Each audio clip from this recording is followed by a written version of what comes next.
Here's a competition that I'm sure most West Ham fans, if not all, will want to join. For your chance to win this framed Mohammed Kudus signed shirt, plus 15 instant wins, which include signed memorabilia from Edson Alvarez, as well as 2 hospitality tickets to watch West Ham United taking on Ipswich Town on the 5th of October at the London Stadium. Go to footballprizes.co.uk for all the details. And good luck.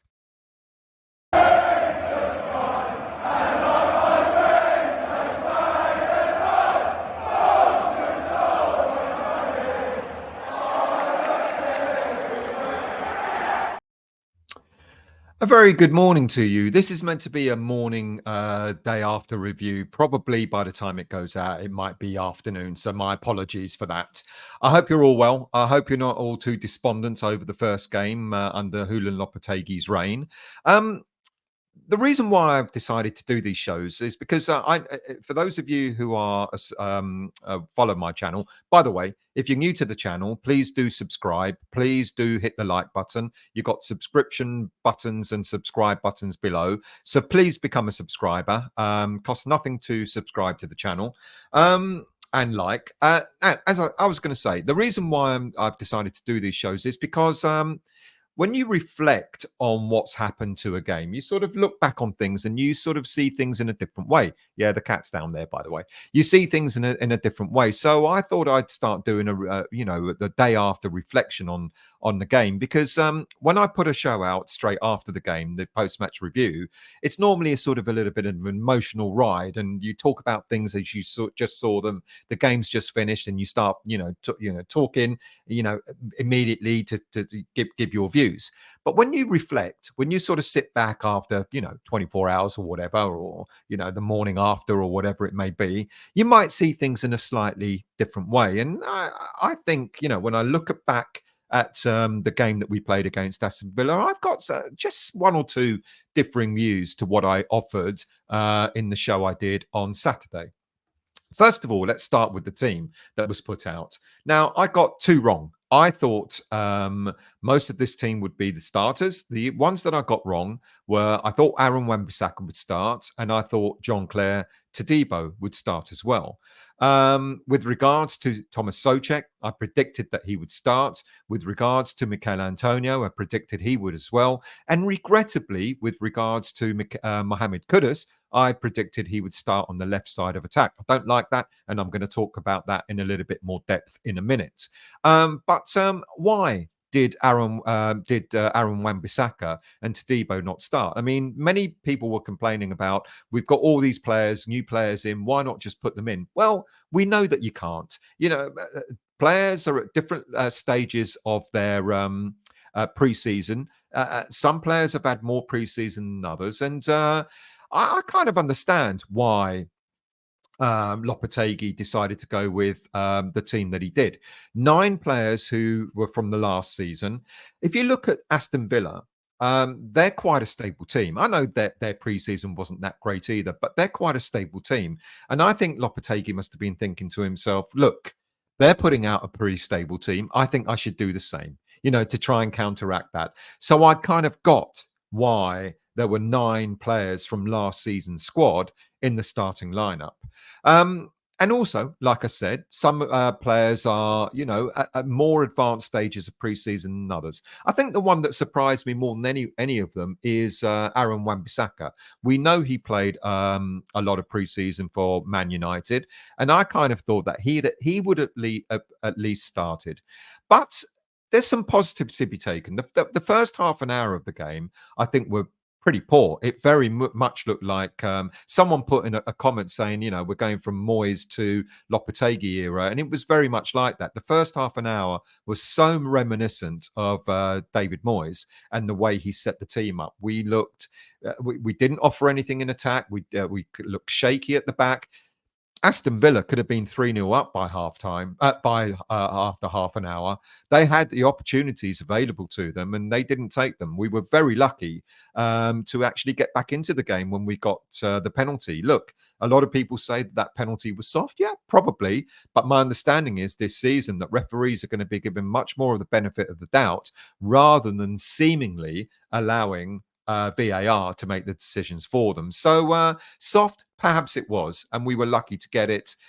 Perhaps yes, but we should have been by that time. We should have been losing 3-0 anyway. But we got better after we scored the goal. It gave us a better, it gave us a better platform to move forward. For example, straight after we saw Emerson linking up really well with Peta, where Emerson got into the box and almost scored. So our game started to improve, and there were signs of the sort of things that we expect, what Lopetegui expects the side to do. We were pressing higher. In fact, the reason why we were almost 3-0 down in the first half an hour is because we pressed so high up that we were kind of exposed a little bit at the back. I mean, the chance where the player went round Areola and hit the post is prime example of that. But signs for West Ham, we pressed a lot higher. We sort of started to be a bit more creative in attack. And I walked away from the game disappointed that we lost, but full of hope what's going to happen moving forward. Full of hope for the players that I think Lopetegui will start picking, because I don't expect Lopetegui to pick the same 11 again. I'll be very, very surprised. Certainly not in the Premier League. And his impression on the game of what he wants the team to do, I think, was good. High press, a bit more fluent in midfield, a little bit at it, from the wings, etc. We saw signs of that. It's work in progress, and we're going to have to be really, really patient going forward. So there were signs that I think were worth sort of taking away. But if we look at some of the individual players, let's look at them in a little bit more depth. Now, Vladimir Soufal, there's no denying that Soufal is a hard-working footballer. He plays for the shirt. He wears his heart on his sleeve. He's the sort of player that puts all blood and guts into a game. But we could also see that we need a little bit more now than just that. We need someone who is a little bit tougher in defense. Again, unfortunately, as we saw most of last season, Soufal was a little bit found out when he was being pressed. And this is why I think come the next game, I think Aaron Wan-Bissaka will stake that claim as the right back in the team. He will start. I'm pretty damn certain that he'll start against Crystal Palace next weekend, and he will be the mainstay, the right back. Now, I know a lot of people are saying, yeah, but he doesn't go forward as much as Soufal does, and fine. But I want my right back to defend first and foremost. So I think Wan-Bissaka will be the mainstay. I predict that he will be the right back moving forward. Then in centre-back position, I was probably a little bit too harsh on Dinos Mavropanos when he did make a few errors, but I think he grew into the game, and I did him a disservice by suggesting that he didn't play as well as he should have done. And interestingly, when Todibo came on, I thought he was going to be for a direct replacement for Mavropanos. But no, Todibo came on for Soufal, and Mavropanos seemed to move out to the right-hand side of defence. So I think perhaps I was a little bit harsh on him. Do I think he'll be a starter again in the centre-back position? No, I think Todibo looked kind of accomplished, and he got stuck into the game straight away. So I think Todibo will stake that claim in defence alongside Kilman, but it would all depend on what Lopetegui does moving forward, because I think when he plays three at the back, I can then see potentially Mavropanos being on the right side of centre backs, with Todibo in the middle and Kilman on the left side.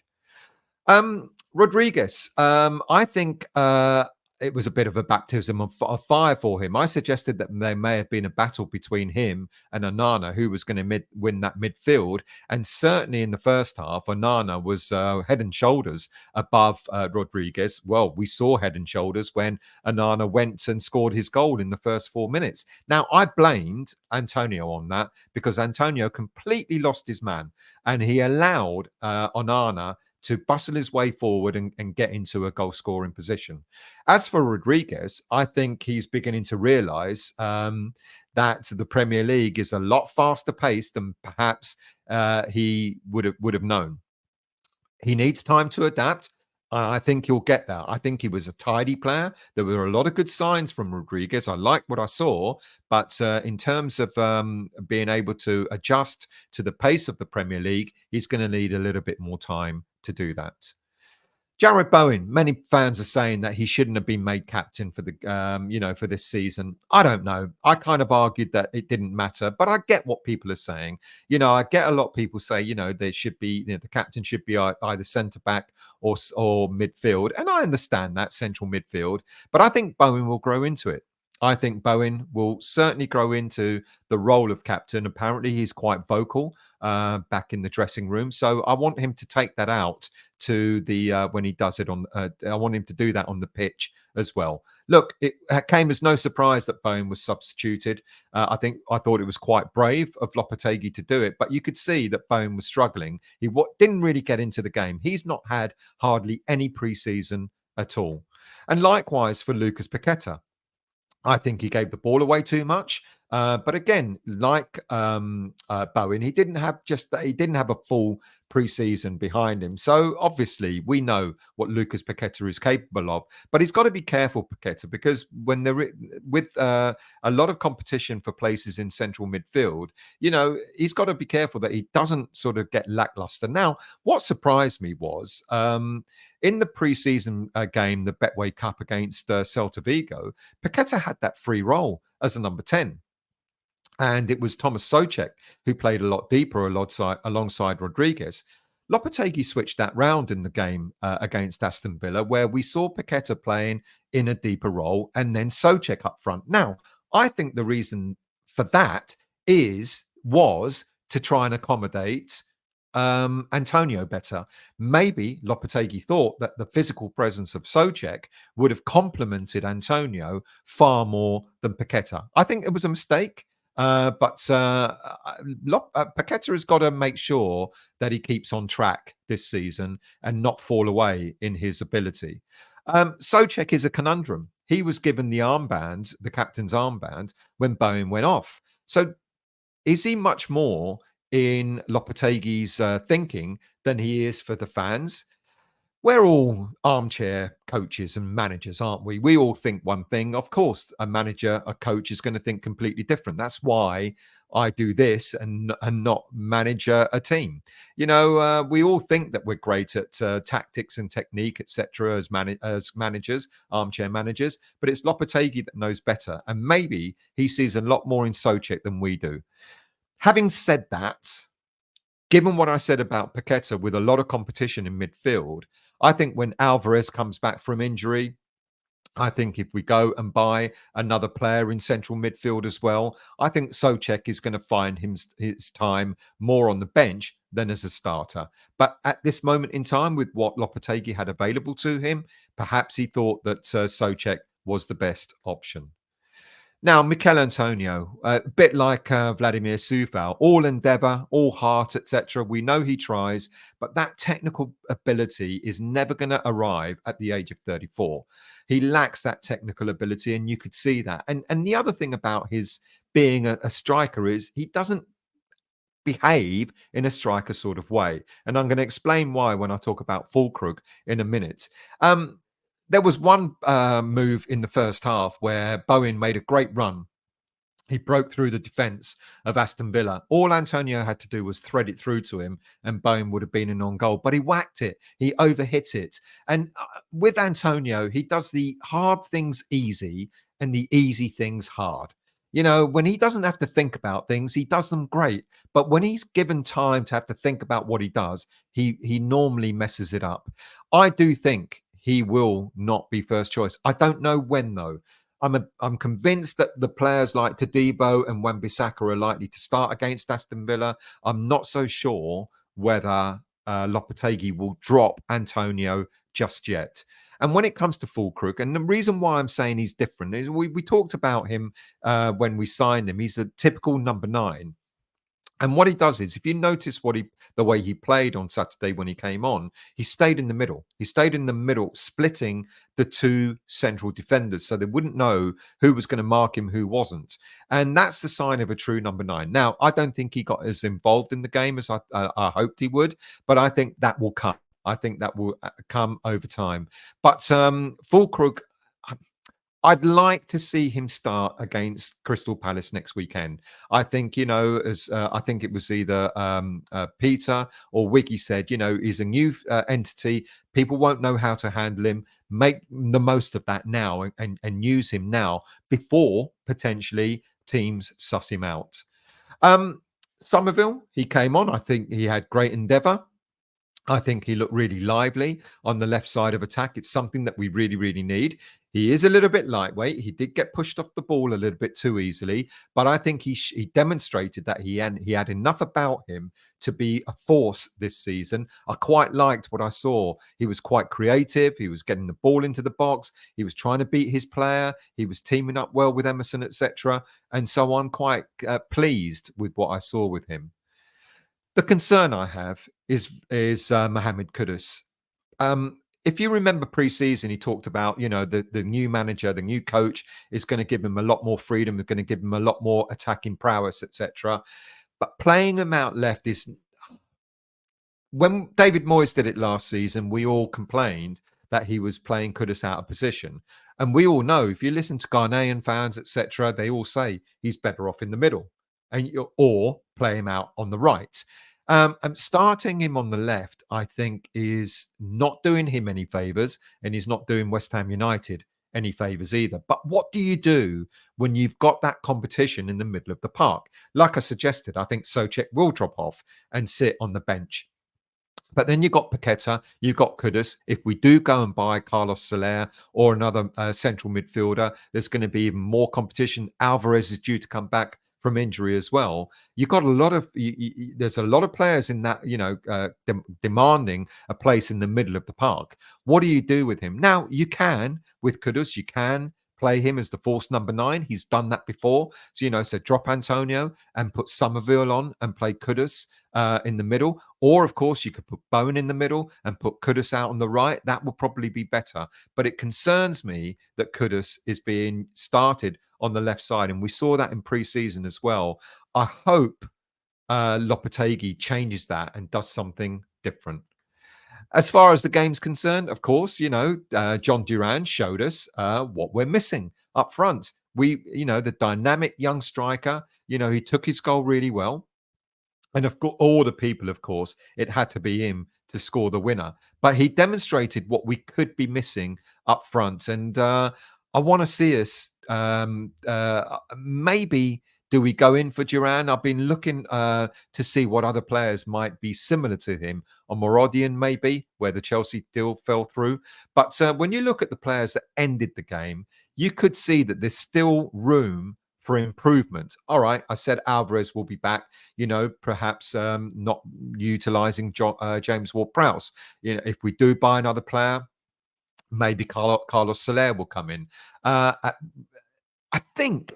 Because I think we went with a back 3, but I was a bit confused as to Emerson's role when we did go with a back 3. Was he further forward? Did that push Somerville in? Somerville was hogging the touchline. So I was a little bit confused. But you could argue that maybe there is another defender that could come in.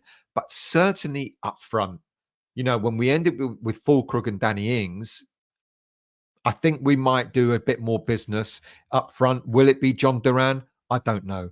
But look, I don't think we need to lose hope. I think it's early doors. I think it will improve. We will get better. The new signings that we've brought in will be used more extensively. I'm expecting to see more changes to the starting lineup. I certainly don't expect to see the same starting lineup as against Aston Villa. There is hope. I think we've got to be patient. We've got to see how Lopetegui changes things, but there is hope going forward. Thank you all for watching. Like I said, if you're a new subscriber, if you're new to the channel, please do subscribe to the channel. Please do hit the like button as well, and I will catch up with you again very soon.